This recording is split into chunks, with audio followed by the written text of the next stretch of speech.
The following is a Brother Asks and Building Better Builders video education series production. Okay, welcome to another Brother Asks Building Better Builders Uncommon Masonic Education video presentation. I'm your host, Coach John Nagy, broadcasting to you live on a Saturday afternoon at a beautiful downtown Landa Lutz, Florida. And I'm here to share a video that is one that covers material that I have been sharing since about 2009 around the country. It's about a 20-minute presentation, and it is designed to convey light to those people on the front lines, the mentors, trainers, coaches, and instructors, so that they'll have the materials that they need to communicate to the next generation of Masons coming up into our fraternity. This presentation draws material from The Craft Unmasked, A Brother Asks, Building Hiram, Building Janus, and Building Freeman. If there is an interest in exploring this further, I've done the research and there's some great material in these books that'll help expand on what I'm sharing here today. This is what you want to share with candidates, and they ask you about the Master's Word. And I can tell you that it's an eye-opener. I like to refer to this as lovingly as what's the good word according to the Hiramic legend, and we're going to get into it right now. The promise that was made to the Fellowcrafts is that once the temple was completed, that they would receive the secrets of the Master Masons that would allow them to travel, work, and earn the Master's wages and be able to contribute and support at a masterful level, not only themselves, but those people who depend on them. And this is great incentive to getting that particular word or the secrets. Based upon that promise, 15 of the Fellowcrafts building the temple conspired to extort the secrets or actually commit murder trying to get it. 12 of these 15 recanted, but there were 3 that actually followed through on the conspiracy. And of the 12 who actually recanted, only 3 of them actually were present at the raising, if we follow the story to its conclusion. This leaves us with 2 questions. What exactly does it mean by completing the temple? And secondly, what were these secrets that would enable these Fellowcrafts to travel to foreign countries, to work and earn master's wages, and eventually contribute and support at masterful levels? So I'm going to get into these 2 questions, because as we get into these 2 questions, the Master's Word will slowly become apparent. Now, as far as the temple, completing it, I know that the story indicated that this was King Solomon's temple, but this entire story is allegory. It's symbolic. Every single thing in the story represents something else. So what does King Solomon's temple actually represent? Because we know it wasn't actually King Solomon's temple that needs to be completed when we take this particular theme and impress it upon Fellowcrafts' lives. So what we have to do is we have to turn to ritual and ask, what does ritual actually point to when it comes to completing the temple? And the interesting thing is, as you take a journey through ritual, you start to see the theme being played out. The first degree is focusing on the person, the self, and by illusion, also mankind. The second degree focuses on the universe, and by illusion, creation itself.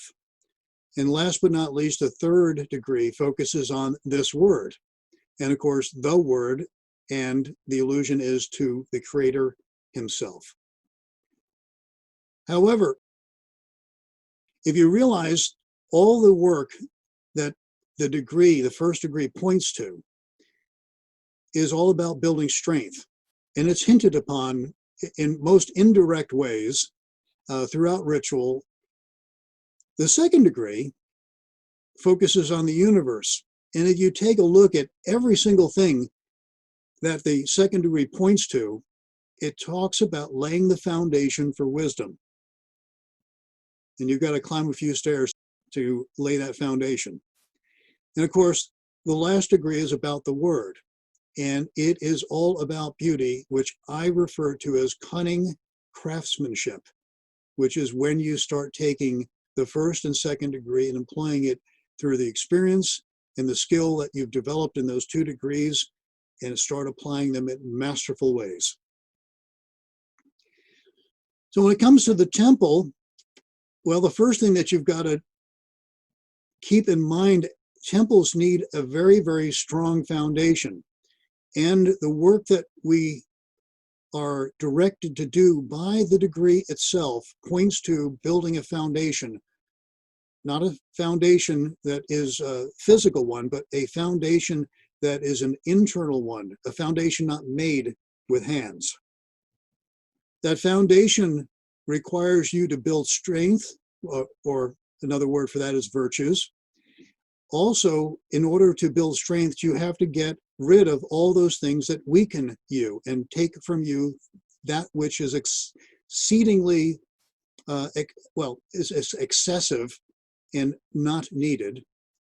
And last but not least, it's about disciplines, which I refer to as personal management. So let me expand a little bit on that personal management. More specifically, I'm talking about management of morals, time, limits in general, both social and personal, which we refer to as standards and boundaries. Standards are those personal limits and boundaries are those social limits. And of course, making sure that your passions and desires are directed accordingly. And the word that we use for directed is in ritual, and the word is subdue, which means to direct appropriately. It doesn't mean to suppress. It doesn't mean to get rid of. It means to direct appropriately. And by working on this foundation, you literally bring order to the chaos of your heart. Now, let's talk about the temple itself. This is that structure, the house itself that's not made with hands. And this is the second degree. And the second degree is the building of a foundation that will support wisdom. And that foundation is literally created by climbing the last 7 steps of the staircase that is talked about in the staircase lecture. We're talking about the trivium, grammar, rhetoric, and logic as is communicated in ritual, but as it's put into practice, it's grammar, logic, and rhetoric, because logic actually lays the foundation for rhetorical practice.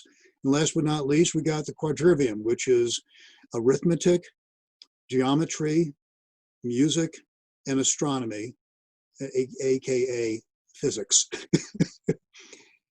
And by going up and down this staircase and reconnoitering and researching and studying and bringing it into your head, you bring order to the chaos of the mind.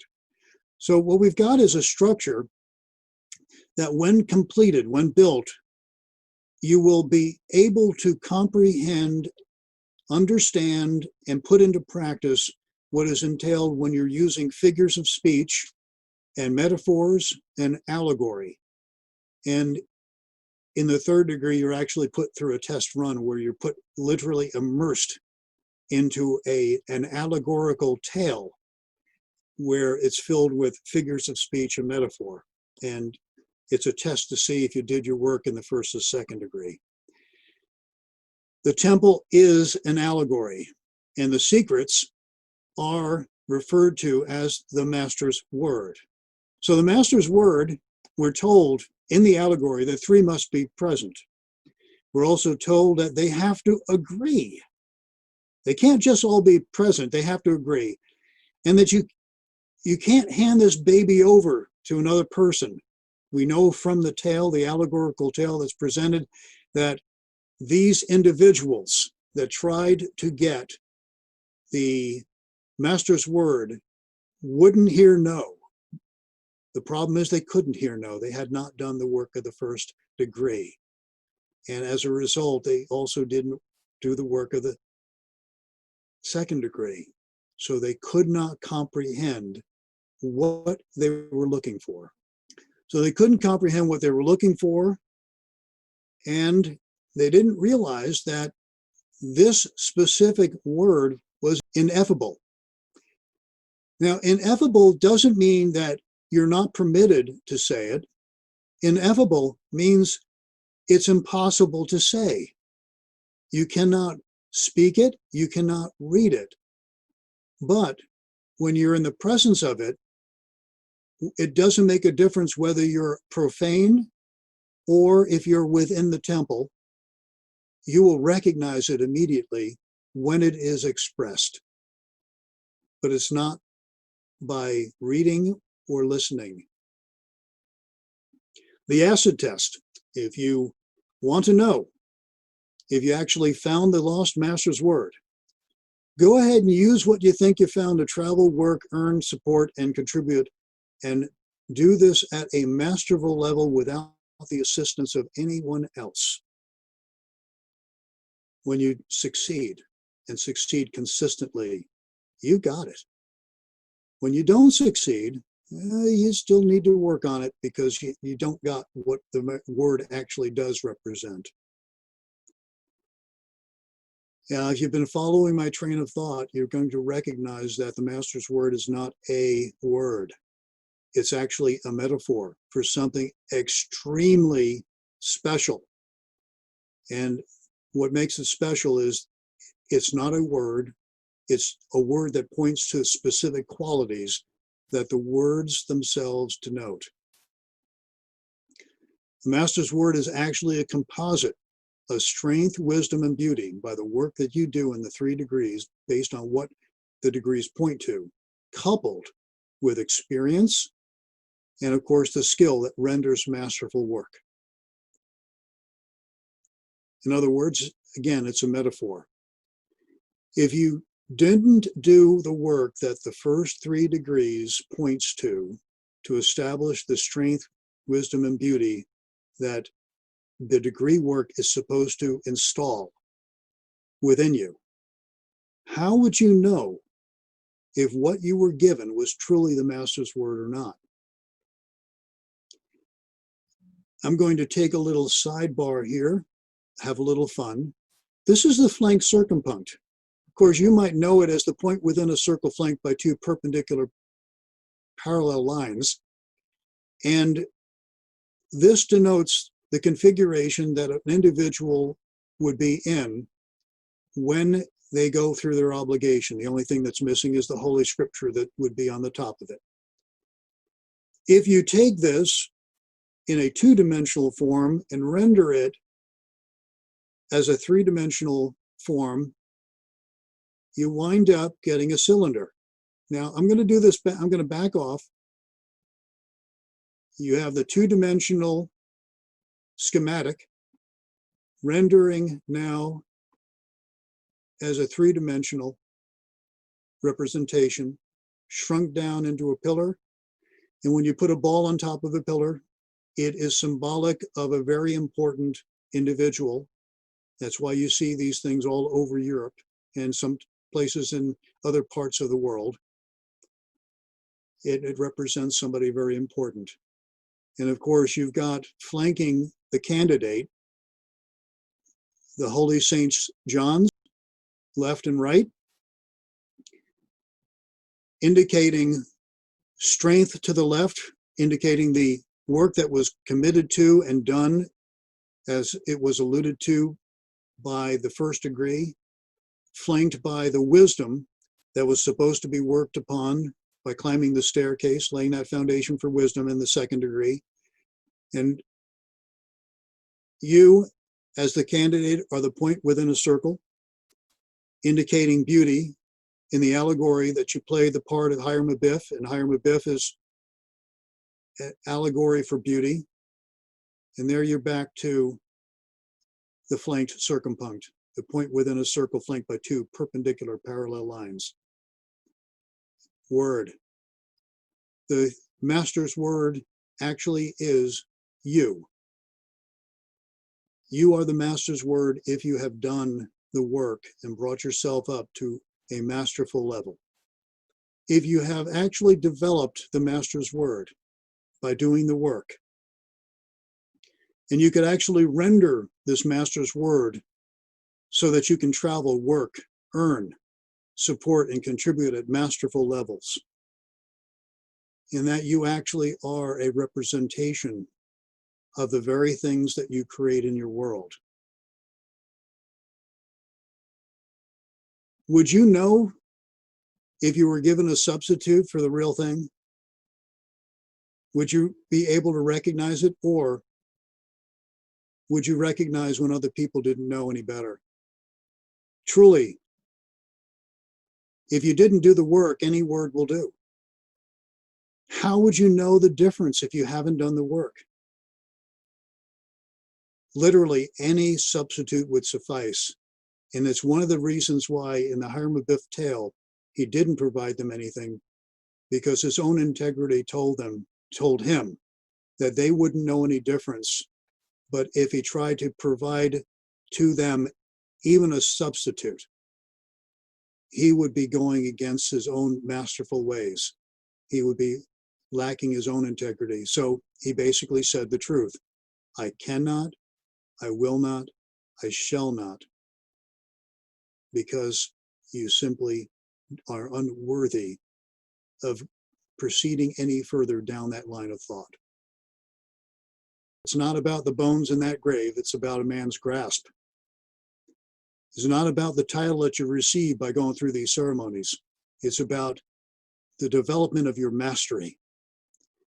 It's really not about a man's word, it's about his integrity that backs the words that he puts forth.